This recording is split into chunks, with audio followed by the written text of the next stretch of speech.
Hi, my name's Odessa. 3 days ago, my daughter looked me in the eye at my own dinner table and said, "You're just bitter." Everyone laughed, including my sister, who had already been pulling her strings behind my back. Now they're calling me controlling, dangerous, the problem. But the truth is, while they were building their story, they were spending my money to do it. And what I did next? It wasn't revenge, it was a reset. What happens when the mother they erased stops funding their fantasy? Do they fall apart, or just finally show who they really are? The scent of roasted rosemary chicken lingered in the hallway, but it didn't make the house feel warm. Not this time. I adjusted the fork on the left side of the plate. Again. Then moved it back. The tablecloth I ironed the night before had a small wrinkle near the center, but no one would notice. No one except me. And that's always been the problem, hasn't it? I noticed everything. The dining room hummed with voices that didn't belong to me. My sister Vera's laughter rang out louder than the rest, echoing down the hall like a bell that insisted on being heard. It was my home, my table, my mother's 73rd birthday, but Vera was the one hosting in spirit. She'd shown up 30 minutes early with store-bought floral centerpieces and a knowing glance, claiming, "You looked tired. I figured I'd help with the ambiance." She positioned herself at the head of the table, naturally, like it had always been hers. Meanwhile, I found my chair pushed to the corner, next to the kitchen door, the one that bumps into your back every time someone walks through with a dish. Leora, my 15-year-old daughter, barely looked up from her phone. Vera was perched next to her, discussing college alternatives and building a brand, as if this was some marketing seminar, not a family dinner. My mother sat at the far end, nodding along. She'd always nodded more for Vera. As everyone settled, I served the plates. The roast, the garlic mashed potatoes, the apple salad I made from scratch, set with care and silence. Vera raised her glass. "To family," she said, flashing her perfect teeth. "And to Leora, who's growing into such a powerhouse. I swear the girl's magnetic." There were chuckles and murmurs of agreement. I smiled. I did. I remember because it felt like pulling a thread too tight. "She's doing great," I said, reaching to squeeze Leora's hand. Though I still wish she'd balance her online time with her academics. There's value in structure. And then it happened. Leora pulled her hand away. She didn't look at me. She looked at everyone else as she said it. "You're just bitter, Mom. You never made anything of yourself." The air collapsed. I blinked. Once. Twice. My mouth opened, but no sound came out.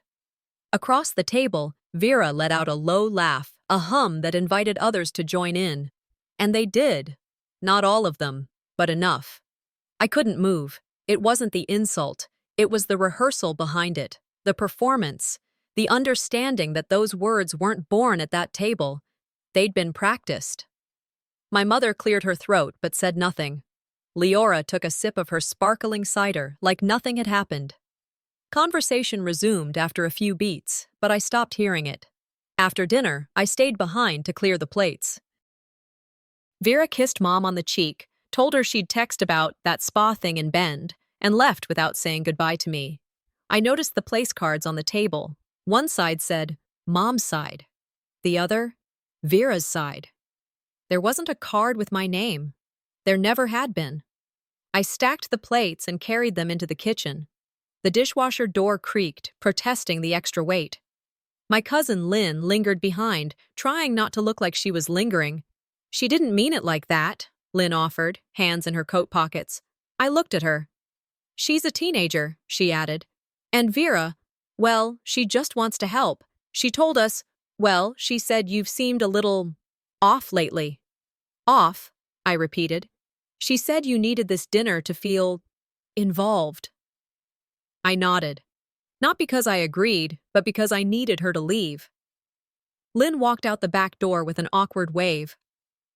I returned to the table and sat in the same chair, next to the trash bin, the one everyone avoided.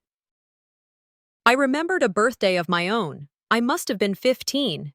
My mother had told me to keep my hair tied up so people can see your face. Vera wore hers down, of course. Everyone complimented her waves. I spent that night helping refill punch glasses. No one asked me to. They just let me do it. I wasn't angry. I whispered to the empty room. Not yet. It wasn't rage that followed me upstairs. It was emptiness. I passed by Leora's room, the door slightly ajar.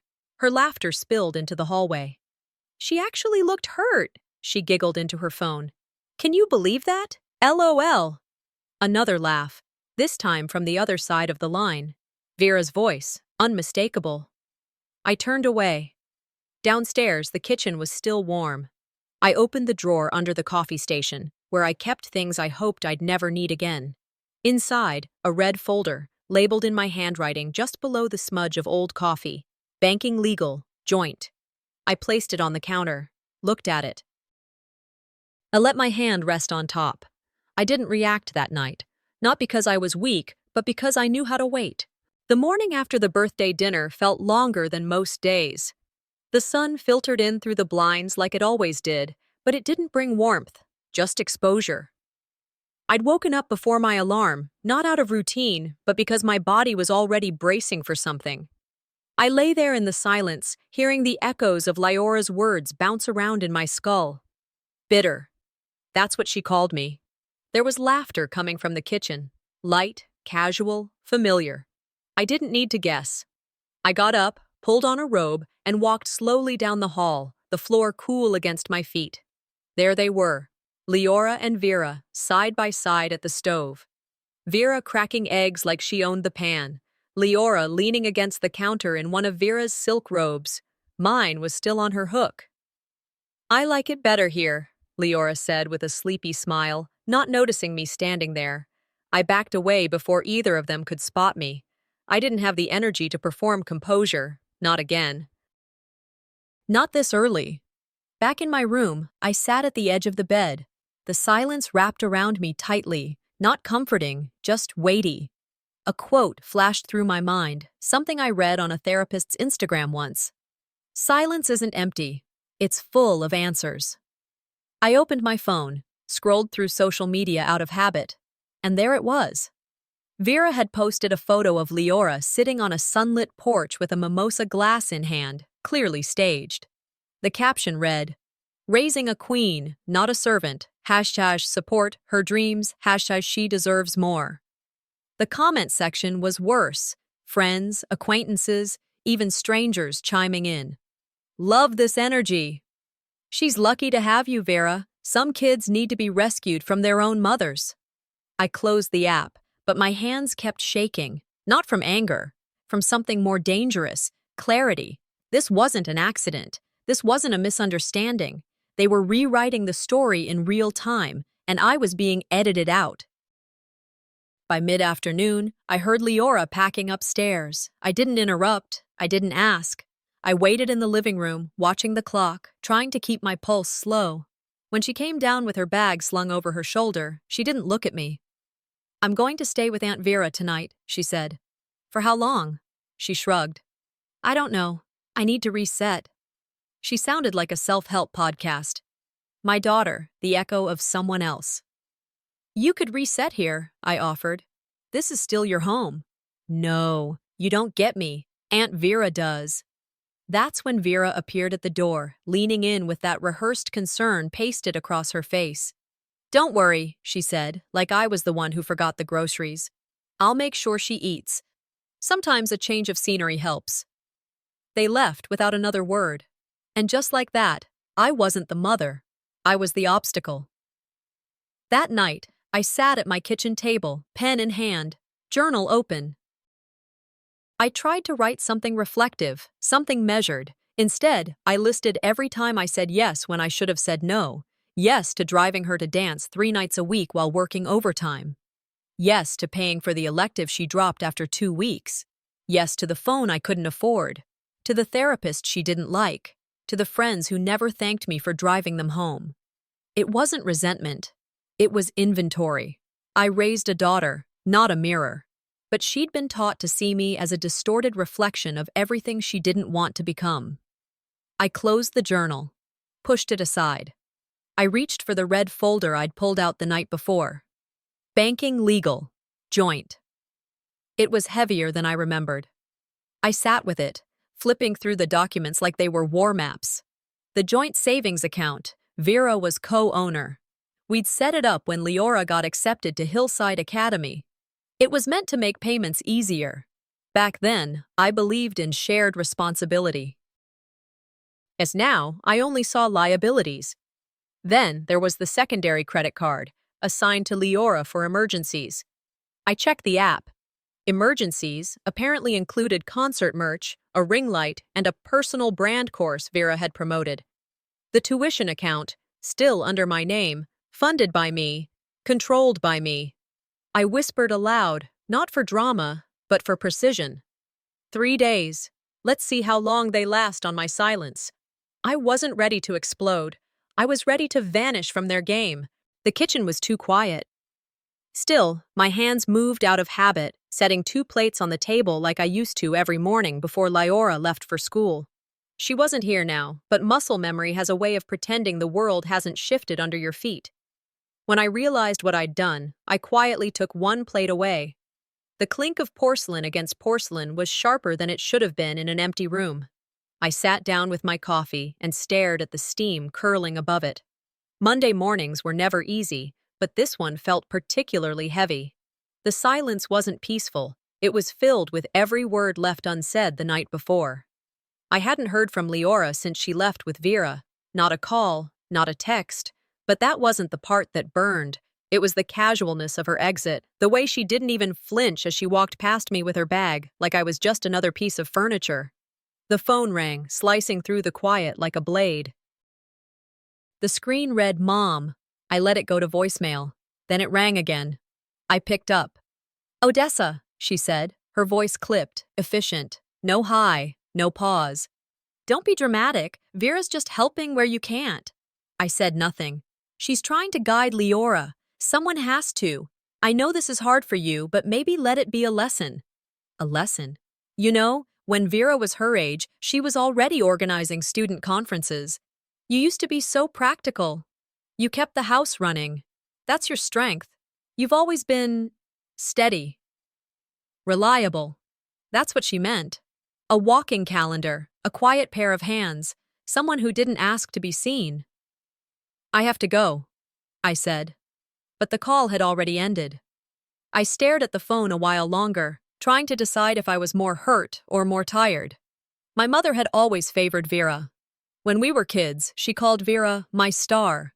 She called me my compass. One got to shine, the other was only useful when someone else was lost. Before I could spiral too far into that memory, my phone buzzed again, a message from Leora. Aunt Vera gets me. She's who I want to become. Maybe you'd understand if you hadn't given up on yourself. I read it once. Then again, a third time, slower. I don't know what stung more, the rejection or the fact that it didn't even sound like her. It sounded like something Vera would say if she were 17 and clever enough to use my daughter's voice. You can fail as a mother. You can miss cues, overstep, be too hard or too soft. But there's a special kind of cruelty in being compared, unfavorably, to someone who never stayed up through your child's fevers, never signed permission slips at midnight, never taught them to braid their own hair, and yet somehow becomes their hero. I didn't reply. I didn't trust what I'd say. Instead, I reached for a pen.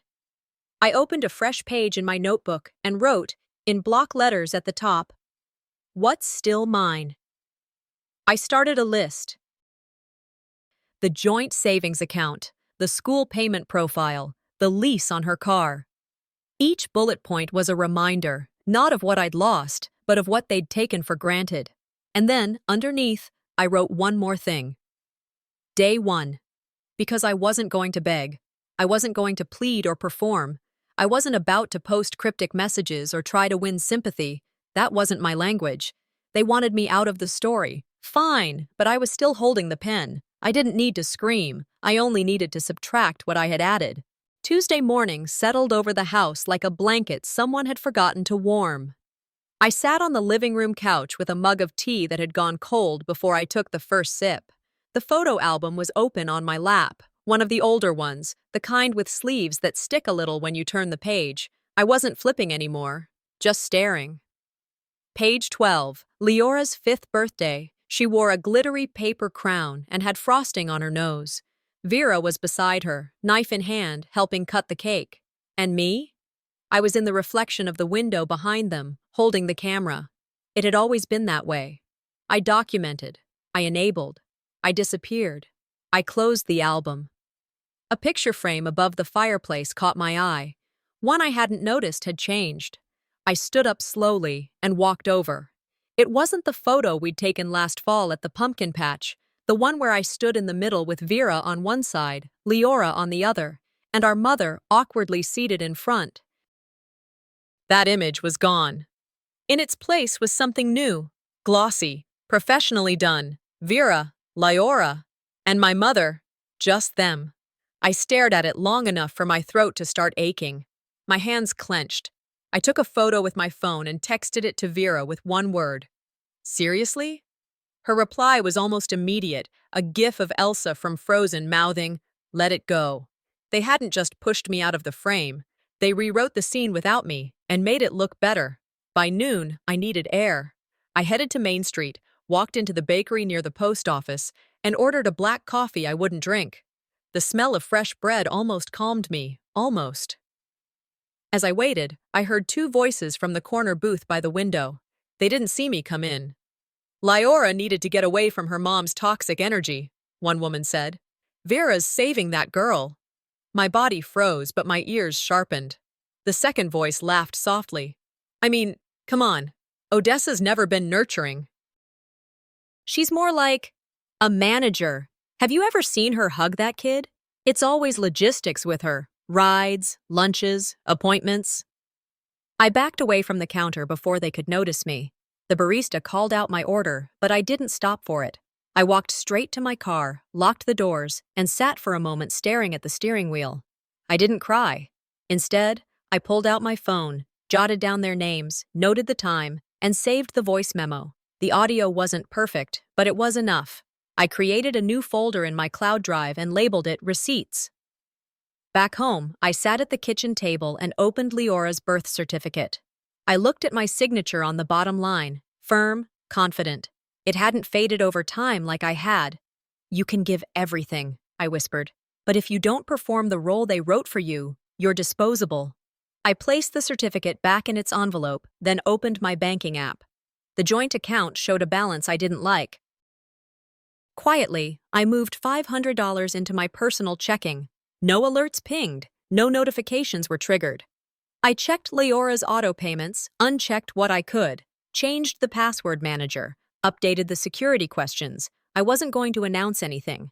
That would have been too loud. No, this wasn't about revenge. It was rebalancing. I didn't want their world. I just needed to make sure they couldn't keep spending mine. By the time I pulled into the driveway that evening, the sun had already begun to fold into itself. The porch lights hadn't come on yet, but I could still see the package resting beside the welcome mat. Another box. Another ribbon. The return label read a high-end boutique in Beverly Hills, and taped to the top in Vera's handwriting. Just a little something for our girl. I didn't touch it.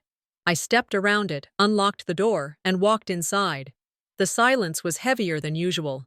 I didn't bother turning on the lights.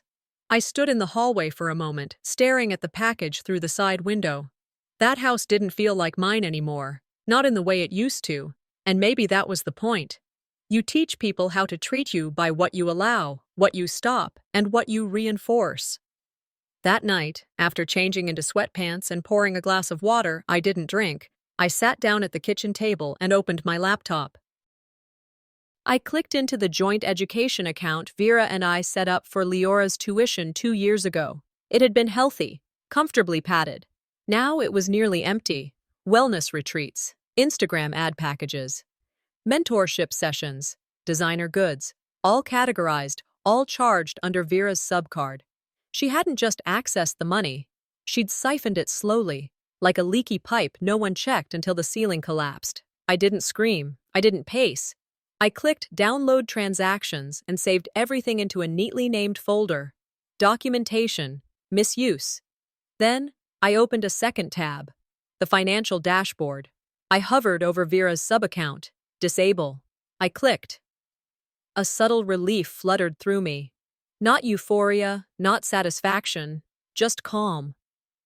Next, I opened my email, typed a message to my financial advisor. Subject: Freeze non-essential withdrawals. Body: Please pause all outgoing funds from the joint education account pending review.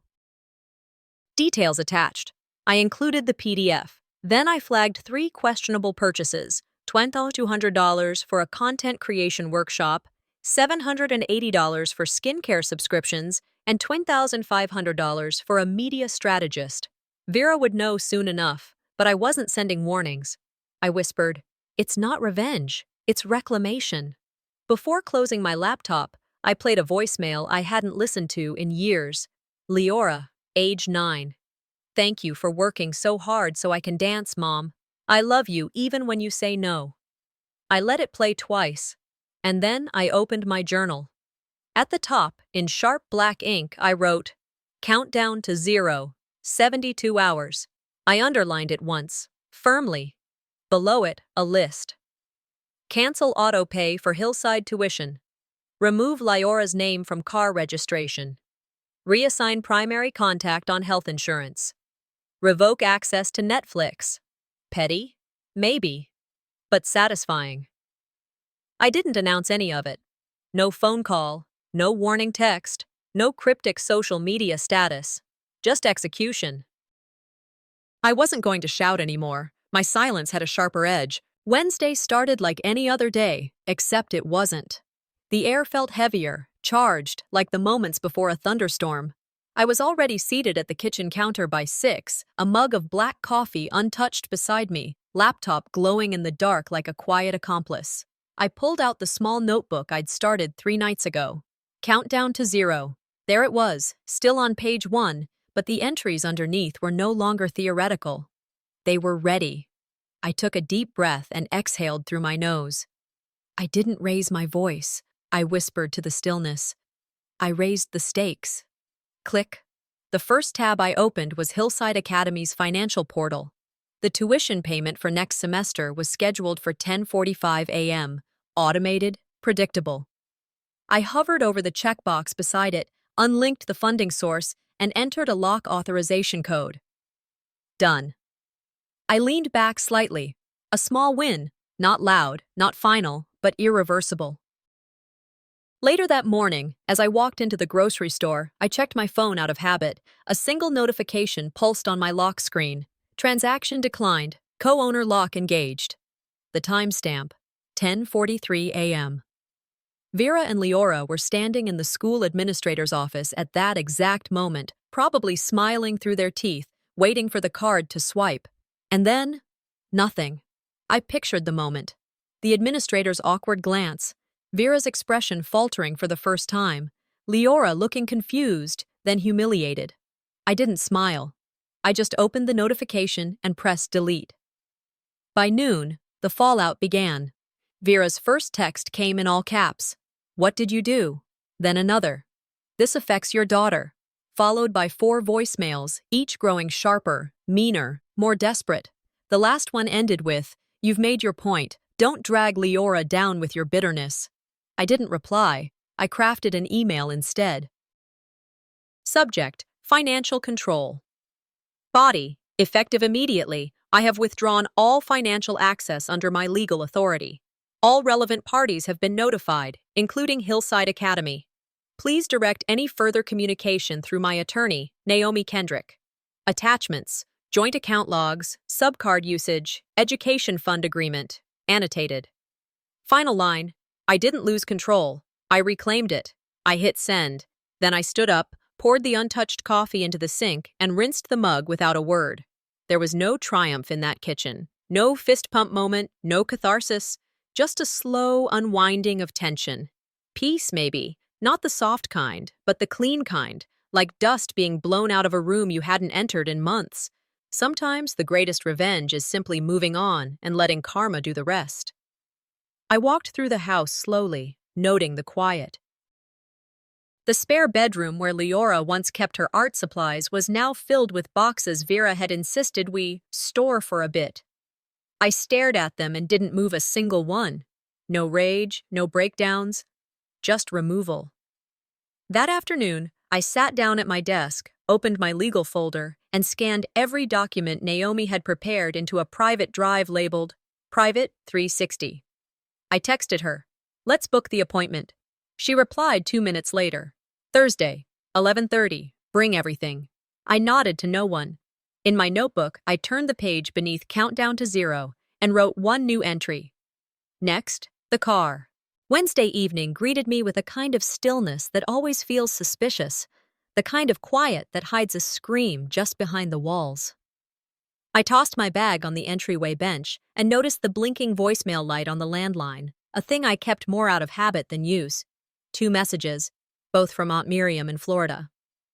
"Odessa, honey." Vera called me. Her voice crackled. "She's worried about you. Said you're spiraling a bit, not yourself lately. Are you okay, dear?" My fingers tightened around the receiver, knuckles white. I didn't play the second one. Vera was making her rounds. Of course she was. Character assassination is the favorite tool of those with no facts on their side. I walked into the kitchen and opened my laptop with a clarity I hadn't felt in days. I wasn't unraveling, I was preparing. I had given Vera the benefit of the doubt long enough. Now, she was extending her control campaign to the family network, to old women who still thought a phone call could heal things words had burned. Minutes later, a bank alert buzzed on my phone. Action required. Signature mismatch detected on new joint account application. I opened it. Vera had tried to create a new savings account using my name and Leora's, trying to make it look like I was sponsoring another fund. The system flagged it, thanks to a detail only I would know to encode. I hadn't used my maiden signature since 2002. I called the bank's fraud team. "Yes, we can confirm the attempt was made from an IP registered to a commercial business in Glendale, California," the rep said flatly. "Vera's wellness shop? I'm not authorized to name third parties, ma'am." "That's fine, I am." I hung up, saved the email confirmation, and forwarded it to Naomi. Subject line, "Escalation confirmed." Then I sat still for a moment, breathing. Not from panic, but because there was something else I had to check. I logged into my health insurance portal, red banner across the top. Account flagged, billing discrepancy. I clicked a $1,760 charge to Revive Mind Body Retreat. Not me, not covered, not authorized. I followed the transaction trail. The account used my old household card, one I had linked years ago when Leora's prescriptions were through my name. Vera had used my insurance to pay for one of her spa clinics, probably one she filmed for her feed, probably with Leora smiling in the background, eating avocado toast in a robe. My heart didn't race. My breathing didn't spike. But the cold settled differently this time, not like fear, but like finality. "They weren't just cutting me out," I murmured. "They were using my name to build their version of truth." I opened the admin tab and removed all secondary authorizations from my medical plan. Access terminated. Permanently. By 9 p.m., I was back on the couch scrolling through Vera's social media. Dozens of family members had liked her recent post. Photo of Leora holding a journal with a caption, "She's rebuilding, surrounded by those who actually see her." Underneath, comments rolled in. "Proud of you, sis. Some mothers don't know how to support their kids. I'd choose you as my mom any day." And then, "Blood doesn't make you family. Love does." That one stung more than I'd admit. I didn't respond. I posted a blank status. Just one emoji. A lock. Almost instantly, a cousin commented, "Oh, she's on a petty streak now." I didn't delete it. I screenshotted it. I didn't owe anyone a statement, but I would owe myself a record. I closed the app, then deleted Instagram from my phone entirely. Not a cleanse, a detachment. I didn't need more curated lies in my hands. On my laptop, I opened a new folder and named it Legal Detachment. Inside, I dragged every receipt, every bank notice, every forwarded email. They thought this silence meant retreat, but silence can be a trapdoor too. Thursday morning began with an alert on my phone, not the usual kind. No weather warnings, no missed calls, just an email subject line sitting in my inbox like a landmine. Legal notice, financial disassociation. From Vera. I didn't even click it right away. I stared at it, my finger hovering, heartbeat unbothered. I knew exactly what this was. When I finally opened it, the message was as theatrical as I expected. Accusations of emotional abandonment, abuse of fiduciary responsibility, and a bold declaration that she would no longer be cooperating with someone who weaponized silence against their own child. She CC'd a law firm in Los Angeles. I forwarded the email to Naomi. Within minutes, she replied with one sentence. "We've been expecting this." That afternoon, Vera made it public. A long Instagram post featuring a filtered photo of Leora in a sundress on a white bench, smiling, sun-drenched, looking every bit the curated daughter of an online empire. The caption read, "Some mothers give life, others drain it. I'm thankful for the tribe that lifts us higher. Hashtag Mom and Aunt Vera. Chosen family. Hashtag Resilience Queen." The comment thread bloomed like weeds. "You're her real mom. She's thriving now. I wish I had someone like you growing up." I didn't comment. I didn't react. I just saved everything. They weren't whispering anymore. They were shouting in a language that erased me, and people were listening. Later that evening, another email arrived. This one from Leora. Subject: Independent Path. She'd written it herself, or maybe dictated it. It was hard to tell. "I've spoken with someone about changing guardianship. I feel it's the right next step given your financial decisions and emotional stance. I know you did your best, but I need freedom. I'm sure you understand." No love, Leora. No signature. Just the flat courtesy of a business separation. I didn't respond. I didn't cry. I didn't even finish reading it a second time. I hit delete, not in rage, just in understanding. This wasn't a daughter trying to hurt me anymore. This was a girl caught in a current she didn't know how to swim against. And I had given her the first push into the water. If you avoid conflict to keep the peace, you start a war inside yourself. I opened my journal and stared at the last entry, then added below it. I taught her that love meant saying yes. I showed her that boundaries were the same as rejection, that silence was politeness. I didn't make her this way, but I never stopped her from becoming it. It wasn't guilt. It was accountability. The next morning, I drove to the DMV and waited 47 minutes in line with a folder full of documents. The clerk was kind, didn't ask questions, just took my ID and forms. When he handed me the final signature slip, I signed it, slid it back, and asked for a copy. He nodded, stapled it, and said, "You're all set." I walked out with one less tie binding me to a version of motherhood that no longer served either of us. At home, I opened my No Longer Mine folder and slid the document inside. Then I closed it slowly, like closing a storybook no one ever really read. I stood in the hallway, took a deep breath, and checked my phone. A new notification had arrived. Read it. A post from a user I didn't recognize. The title, "You think your mom's controlling? Mine tried to sabotage my future. Here's how I broke free." I didn't recognize the username, but I knew every word was aimed at me. Friday morning, I woke up to the scent of something sour, not in the air, but in my gut. You know that feeling when something shifts in the world before your mind catches up? That was me, standing in the kitchen, coffee barely poured, when the notification hit my screen. Reddit. A post trending on the front page under Family Trauma. Title: How I Escaped a Toxic Parent Who Controlled My Every Move, and Why My Aunt Saved Me. I clicked it without breathing. 3,000 upvotes, over 800 comments. And the voice behind the words? Unmistakable. Lyora's cadence, Lyora's language, Lyora's life. Rearranged. She didn't name me directly, didn't have to. The details were too specific. The private dance studio I drove her to 3 times a week. The cold coffee she used to leave on the counter as some kind of passive-aggressive punishment. The surveillance-style love that came with spreadsheets and guilt. And the heroine of the piece, Aunt Vera, the savior. The woman who helped me breathe for the first time without being monitored. I didn't read the comments. I didn't need to. A few hours later, a message popped up in my inbox. No subject line. from a name I barely recognized, Sadie Michaels, one of Leora's old classmates. She used to brag about it, the message began, how she was using your money to bounce out once she turned 16. Guess now she's viral. Attached was a screenshot of a group chat, Leora's name front and center. Her words burned through the screen. My mom is just a sad backup plan until I could live the life I want. There it was. Truth, sharp and unapologetic. I saved the message, uploaded it into the disassociation folder I'd been building like a wall. I didn't cry. I didn't curse.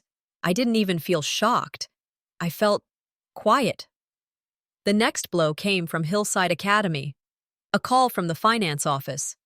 The woman on the line sounded uncomfortable, like she'd rather be anywhere else. Ms. Thomas, I just wanted to confirm a few charges made under the education account. It appears several withdrawals were made not for tuition, but for non-academic expenses. I stayed silent. Concert tickets, she continued. A weekend hotel booking, luxury apparel, all traceable to the student profile, Leora's. I let the silence stretch long enough for her to fill it. I just wanted to confirm if we should revoke future billing under your name. Yes, I said, finally. Terminate everything. I hung up. No explanation, no small talk. They used my sacrifice as stage lighting, a backdrop to their curated illusion. By late afternoon, the world started noticing. Vera's latest Instagram post, Leora in yoga gear, holding a green smoothie, began attracting comments that didn't fawn.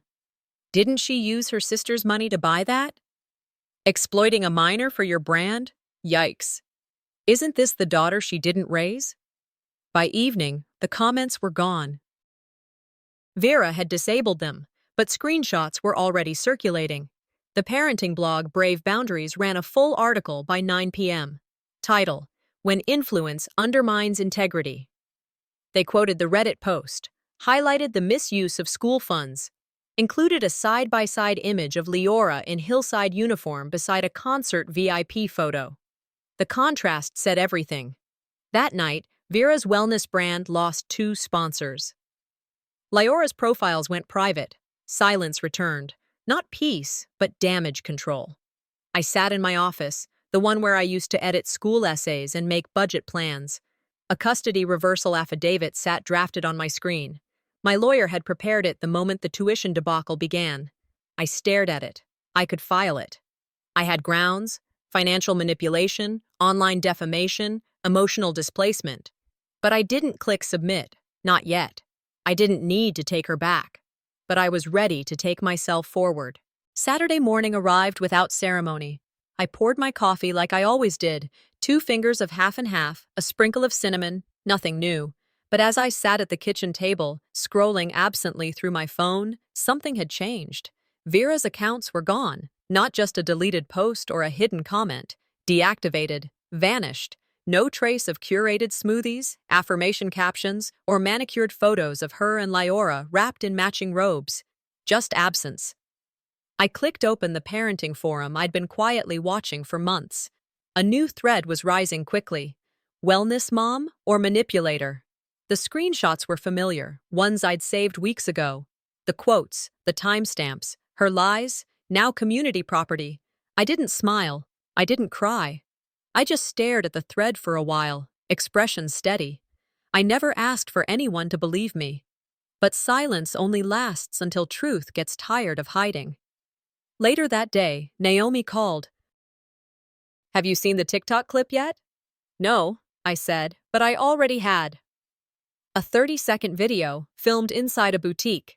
Vera speaking to a clerk, gesturing to Leora. She's my daughter in every way but birth. I raised her in spirit. The comment section exploded. Wait, she's not actually her mom? Why does this feel so manipulative? This feels icky. 1.2 million views in 6 hours. I didn't react publicly. I just downloaded the video, tagged the timestamp, and filed it under the folder labeled Final Layer.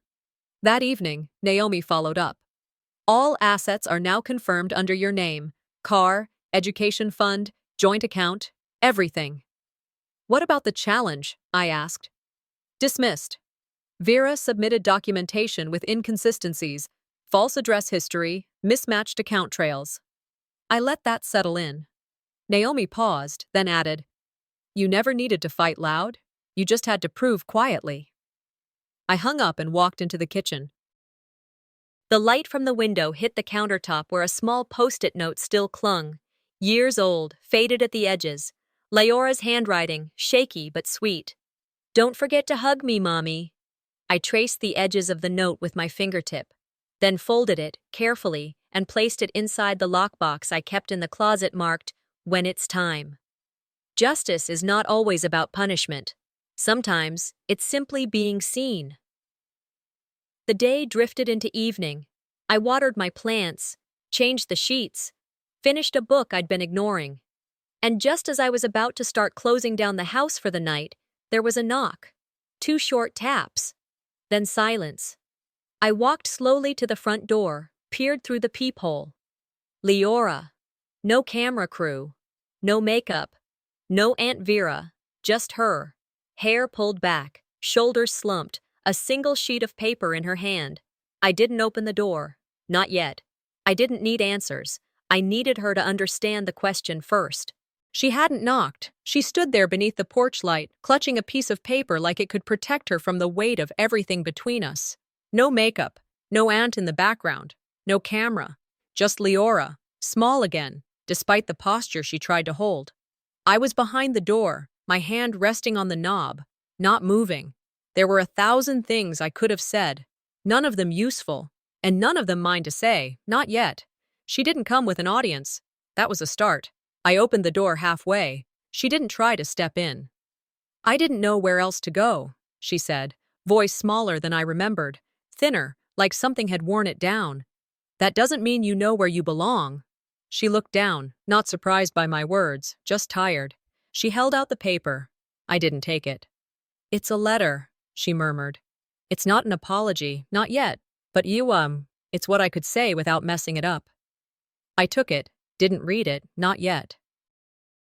We stood there, neither of us quite sure who we were anymore.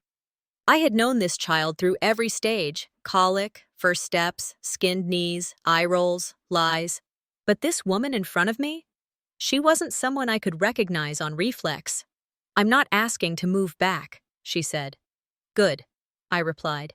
Because coming back isn't the same as coming home. She nodded slowly. I just want to learn how to be near you without hating the parts of me that come from you. I almost laughed. Not because it was funny, but because it was honest, in a way I hadn't heard from her in months. I replied, Then you need to live with your consequences as clearly as you lived with my money. There was no flinch, no defensiveness, just her chewing on the edge of her bottom lip, absorbing it. I stepped outside, the screen door closing softly behind me. We stood on the porch for a while. No words. I handed the letter back. I'll read it when you've shown me you mean it. She looked surprised, but not offended. I brought a blanket, I said, going back inside briefly and returning with the thick quilt from the hallway closet. I didn't toss it over her shoulders. I just offered it, folded. You'll need it. It's colder when the door stays shut. She took it without thanks, holding it in both hands like something sacred and heavy. I'll figure things out, she whispered, stepping backward toward the steps. I hope you do, I answered. But I won't watch you burn everything down just to realize the match was in your hand the whole time. We didn't hug. We didn't promise to call. She turned and walked down the sidewalk, her footsteps crunching over leaves.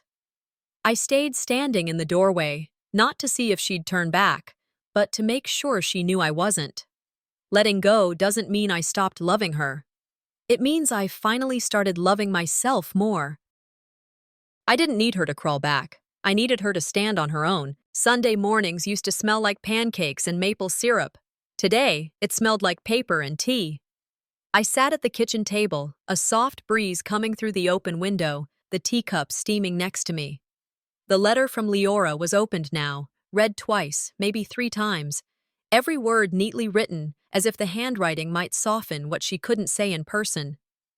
She said she missed me, I murmured to no one. But that's not the same as being sorry. The words in the letter weren't unkind. They weren't an apology either. They danced around regret, dipped into reflection, hinted at responsibility. But they never quite landed. Still, they were hers, and that meant something. Around 10 a.m., another email came in. This one from Naomi.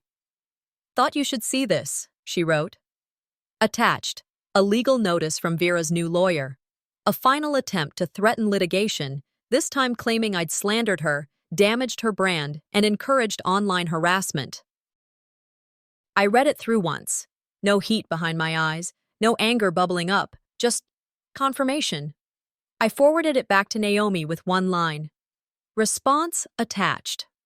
What I sent in return wasn't just a rebuttal, it was a cease and desist with teeth, along with a PDF titled Full Disclosure that included every post, every caption, every time-stamped quote, every misuse of funds. The receipts had been waiting patiently. 2 hours later, Naomi replied, "You've just ended her brand. Beautifully." I didn't respond. I simply closed my laptop. By Tuesday, Vera's sponsors pulled out. Her digital storefront vanished overnight. Forums she once dominated turned cold. The same people who had championed her now reposted screenshots with captions like, "Be careful who you trust with your story," and "Influencer turned cautionary tale." Lyora? Her endorsements disappeared quietly, one after another. The lifestyle contract, the podcast interview, the upcoming retreat, all dissolved. And through it all, I said nothing. Declined the podcast requests, turned down the panel invitations, no TED Talk, no public redemption arc. The silence had done more for me than any speech ever could. Then, Thursday came. The knock wasn't sharp, just steady. I opened the door to find Lyora standing there again, but this time she wasn't holding a letter. She had a duffel bag. Her expression was different, less guarded, more stripped. I didn't invite her in. I stepped outside. "I'm not here to start over," she said. I don't have anywhere else to go." I looked at her for a long time. "You can stay," I told her. "But this is not the same home." She nodded. No rebuttal, no dramatic plea. Just a girl who had run out of storylines and wanted to live in something unscripted for once. We didn't hug. We didn't cry. That night, after she took the spare room, still full of storage boxes and dust, I walked out to the garden with a folder in my hand. It was a new one, labeled Legacy, rewritten. Inside were the documents I'd updated: ownership, medical contacts, car title, education funds, all in my name, no one else's. I sat on the bench beneath the old maple tree and held the folder on my lap like it weighed something heavier than paper. I didn't win her back. I won myself back. And if she stays as someone rebuilding, not someone returning.